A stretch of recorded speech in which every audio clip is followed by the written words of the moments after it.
আসসালামু আলাইকুম। আমি শেখ শহীদ ফাহমেন জাফরের মা। আমার 3 ছেলে। ফাহমেন ছিল আমার আদরের পরিবেশা ছোট ছেলে। ও প্রতিদিন আমার কাছে বায়না ধরতো আদরের জন্য। ওর এই 18 বছর 8 দিনের মধ্যে ও বেঁচেতেই ছিল 18 বছর 8 দিন। 18 বছর 7 দিন ওকে আমি আদর করেছি। প্রতিদিন ওর কপালে চুমু দিয়ে আদর করে ওকে আমাকে যতক্ষণ না আদর করে দিতাম ততক্ষণ ও পড়তেও বসতো না, কাছে থেকে যেতেও না।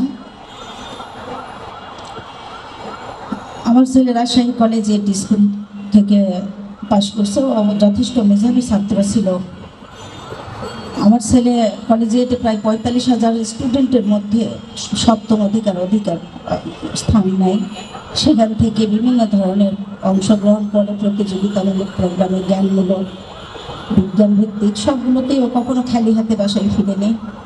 অত্যন্ত মেধাবী ছাত্র ছিল আমার ছেলে। আমার ছেলের ইচ্ছে ছিল সে বুয়েটে পড়বে, প্রকৌশলী হবে।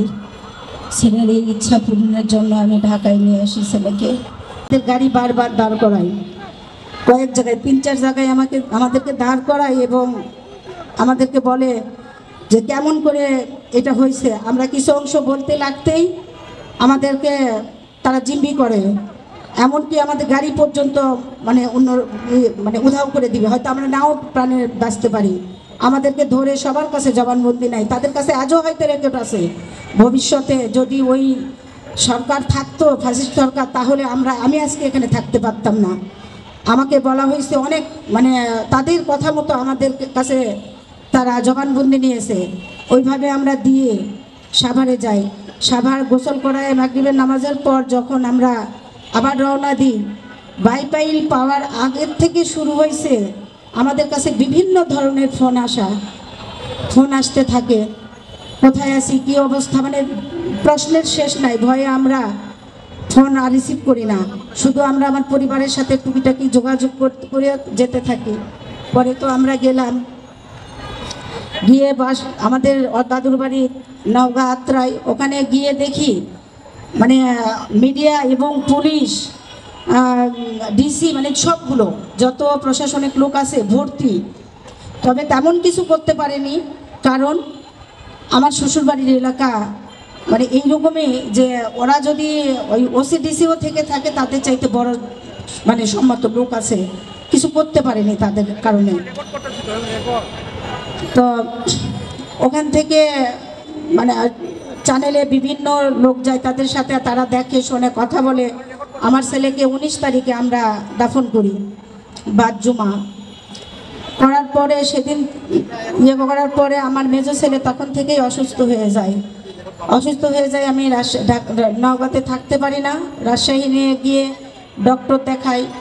ডক্টর দেখিয়ে ওকে কয়েকটা ডক্টর চেঞ্জ করে এখন ওকে মনোরোগ ডক্টরকে দেখানো হচ্ছে। 2 ভাই একসঙ্গে থাকতো। ছোট মেজো ছেলেটা আমার খুবই হয়ে গেছে। মেজো ছেলেটা আমার এবার ইন্টারমিডিয়েট পাস করছে, জানি না অ্যাডমিশন সে কোথাও চান্স পাবে কি না। এই অবস্থায় আমার মেজো ছেলে এখনো রয়েছে। আর ওখান থেকে ফিরে আমি চলে আসি। আমরা যখন চলে আসি ঢাকায়, আবার 27 তারিখে আমি ঢাকায় আসি। 27 তারিখে ঢাকায় এসে যে আমার ছেলেটা কোন জায়গায় শাহাদাত বরণ করছে এটা দেখার জন্য আমি যাই, খুঁজে পাই না। আমি ক্রিসেন্ট হসপিটালে যাই, ওনারা বলে যে না, এখানে কোনো এন্ট্রি করা হয়নি। আমি থানায় যাই, পূর্ব থানায়, পশ্চিম থানায়। ওনারা বলে কি এমন হয়েছে যে আপনার কথা এন্ট্রি করতে হবে, যান এখান থেকে বেরোন। এমন কিছু হয়নি, মানুষ তো মারা যাবে, তার জন্য আবার এত কিসের, বেরোন এখান থেকে, বেরোন। ওখানে একজন পুলিশ কর্মকর্তা আমাকে কথা বলে। আমি ভিতরে ঢুকে দেখি অনেক লোক গিজগিজ করছে। পরে ওখানে কোনো কিছু না বলে চলে আসি। আমার কেন জানি ভিতরে এমন একটা জেদ চেপে গেল যে আমার সন্তান, এতটুকু সন্তান যদি ওই কবিতা, ওর এই কথাগুলো, ওর প্রতিবাদী কবিতাগুলো যদি লিখে চলে যেতে পারে, তাহলে আমি মা কেন ঘরে বসে থাকবো। 28 তারিখ থেকে আমি রীতিমতো আন্দোলনে নামি। 28 তারিখ থেকে 6 জুলাই পর্যন্ত, 36 জুলাই পর্যন্ত আমি পুরো মাঠে, এবং আমার টিয়ার সেল লাগছে, রাবার বুলেট লাগছে, তারপরও আমি ঘরে বসে থাকি নাই, আমি প্রতিদিন বের হতাম। আমার দিকে আমার ভাইয়ের বউরা, বাচ্চারা, আমার মানে রাজশাহীতে আমার ছেলে, বড় ছেলে মিরপুরে, মানে আমরা সবাই যাই, যে যেখানে ছিলাম আমরা আন্দোলনে নেমে গেছি।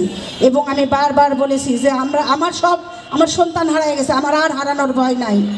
আরও 2টাকে নিয়ে আমি নেমেছি, কারণ আসো আমি প্রস্তুত। তো আমি মা এতটাই প্রস্তুত হয়ে গেছিলাম, আমি এতটাই শক্ত হয়েছি যে আমি কাঁদার সময় পাইনি। আমার মনে হয়েছে যে রক্ত খেতে পারে, যে রক্ত নেশায় এত খুন করতে পারে, তাকে আর এই দেশে দরকার নাই। শুধু এই জন্যই মনে হয় আমি নেমেছি। এবং আমার এই ছিল যে যেভাবেই হোক আমি তার কাছে যাব, এবং তার কাছে আমি সামনাসামনি, জীবনে যদি বেঁচে থাকি আর তাকে যদি এই সরকার জানি না কি করবে নিয়ে আসতে পারে, আমি প্রশ্ন করবই। এতে যত বাধা পেতে হয়, যত ব্রেক পেতে হয়, যত যা করতে হয় আমি করব। আমি তার কাছে গিয়ে প্রশ্ন করব, আমাদের সন্তানগুলো কি করেছিল, তার কি ক্ষতি করেছিল। তার তো ভাত কেড়ে খেতে যায়নি, তার কাছে একটা দাবি চেয়েছিল, সে গোশ ভাত দিতে পারেনি, কিন্তু ছেলেদের রক্ত খেতে পারে না, এইটা কখনো আশা করতে পারি না আমরা। তারপর আমরা গেলাম, আমার ছেলের সিঁড়িতে পড়া ওই সব ফুটেজটা আমরা বিভিন্ন জায়গায় থেকে কালেক্ট করলাম, করে দেখি যে জায়গায় বাবু শহীদ হয়েছে সেইখানে গেলাম, গিয়ে জানতে পারলাম রাস্তায় আমার ছেলে স্লোগান দিচ্ছিল। পরে যেটা জানতে পারছি, স্লোগান দিচ্ছিল ওরা, মানে মিছিলের একদম সামনে ছিল আমার ছেলে রাস্তাঘাট তেমন কিছু চিনে না, কারণ নতুন আমরা ঢাকায় এসেছি, আমার ছেলে নতুন ভর্তি হয়েছে, অনেক স্বপ্ন নিয়ে এসেছি, চিনে না। তারপর আমার ছেলেকে ওখানে গিয়ে আমার ছেলের কথা জানতে চাইলে ওনারা বললেন যে ওনারা দেখেছেন কিন্তু কিছু করার নাই। আমার ছেলেকে সহ প্রায় কয়েকজন ছেলেকে ডেকে ওরা গুলি করছে, দৌড়াতে লাগছে, পেছন থেকে গুলি করে। তারপর আমার ছেলে খুব কষ্ট করে সিঁড়ি অবধি উঠে যায়, সিঁড়ি অবধি আমার ছেলে সিঁড়িতে উঠে যায়, পেছনে পেছনে বেশ কয়েকটা পুলিশ উঠে যায় যে আমার ছেলে নিশ্চিত করার জন্য যে সে মারা গেছে কিনা, তাদের মেরে হয়নি, আমার ছেলেকে তারা মারার জন্য এরকম করছে। আমার ছেলেকে এতগুলো গুলি দিয়ে মেরেও হয়নি, এতগুলো গুলি, আমার ছেলে হ্যাংলা পাতলা, তাদের শোক মিটায়নি, তারা উপরে আবার উঠে গেছে। উঠে গিয়ে আমার ছেলেকে নিয়ে আসতে চাই, ওখানের লোকজন তখন বলে না এটা আমাদের আত্মীয় ছেলে, আমরা দিব না, এই বলে আমার ছেলেকে তারা রেখে দেয়। পরে আমরা হসপিটাল থেকে নিই। তো এই যে আমাদের শত মায়ের কান্না, এই কান্নায় ফেরাউন যদি সমুদ্র পেরিয়ে না উঠতে পারে, আমাদের চোখের পানি, আমাদের চোখের কান্না ওই নদীর চাইতে কোনো অংশ, সাগরের চাইতে কোনো অংশ কম না। আমাদের চোখের পানি সাঁতরায়ে এই পিশাচরা যেন কোনো ক্রমেই না উঠতে পারে।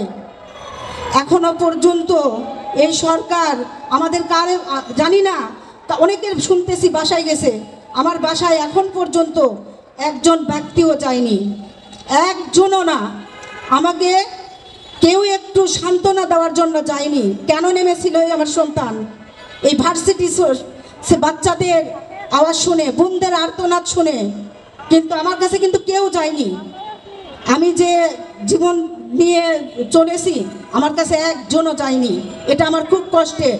সরকার বিভিন্ন জায়গায় যেতে পারছেন, এখনো আমাদের সন্তানদের রাষ্ট্রীয় মর্যাদা দিতে পারেননি।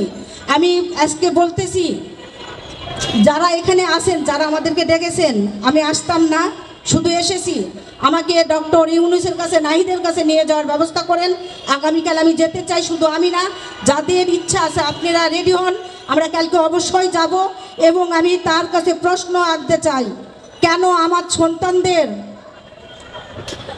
রাষ্ট্রীয় মর্যাদা দেওয়া হচ্ছে না? আমরা টাকার জন্য ছেলেকে পাঠাইনি, ওনাদের টাকার দরকার, তাই ওনারা এত কিছু করতেছেন। আমাদের টাকার দরকার নাই, আমরা কষ্ট করে যখন তৈরি করছি, সহ্য করতেছি, করব, কিন্তু আমাদের সন্তানদের রাষ্ট্রীয় মর্যাদা আমরা কয়েকদিনের মধ্যেই চাই। রাষ্ট্রীয় মর্যাদা না দিতে পারলে আমি একাই আন্দোলনে নামবো, আবার আমার পরিবারকে নিয়ে নামবো। যদি আমার সাথে কেউ ইচ্ছা থাকে কারো, তাহলে সে আসেন, আমি নামবো, এবং কালকেই নামবো আমি। আমি বলে দিচ্ছি কালকেই নামবো, কারণ আমি সবার কাছে, আমি অনেক জায়গায় আমাকে ডেকেছে, আমি এসেছি, অনেক জায়গায় আমি বলেছি যে আমাদের সন্তানদের রাষ্ট্রীয় মর্যাদা দেওয়া হোক।